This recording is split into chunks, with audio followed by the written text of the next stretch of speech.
Magiging maaliwalas po ang panahon sa malaking bahagi ng bansa ngayong araw. Bukod pa riyan, wala pong binabantayang sama ng panahon ang Pag-asa.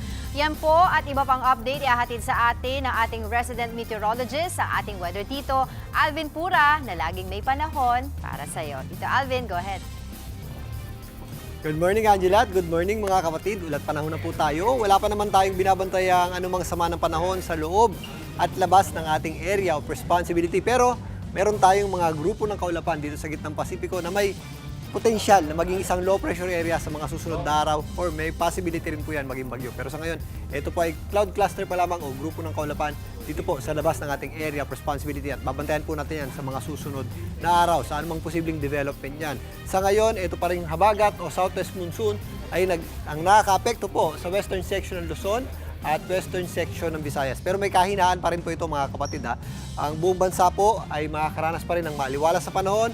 Pero may mga parts na po sa atin na medyo maaga pa lang ay meron na po tayong mga kaulapan o may mga posible na po tayong thunderstorms. Posible rin po yung ating mga pulo-pulo o yung mga ating isolated na pagulan at thunderstorms sa malaking bahagi na po yan ng ating bansa. Pero magiging maganda po ang sikat ng araw. Ganun din po ang ating aasahang panahon dito sa Metro Manila na kung saan maaliwalas pong panahon natin sa umaga hanggang hapon, pero sa hapon hanggang gabi, maganda pa rin po tayo sa mga posibleng pagulan dulot ng thunderstorms. Kaya sa mga lalabas ng bahay, huwag pa rin po natin kalimutan ang pagdadala ng payong o anumang pananggalang sa ulan. Bago na mga kapatid, ang ating araw po ay sumikat kani-kanila lang po 5:36 ng umaga at muli po yung lulubog mamayang 6:29 ng gabi. At yan po muna latest sa ating lagi ng panahon. Muli ako po ang inyong weather, Tito Alvin.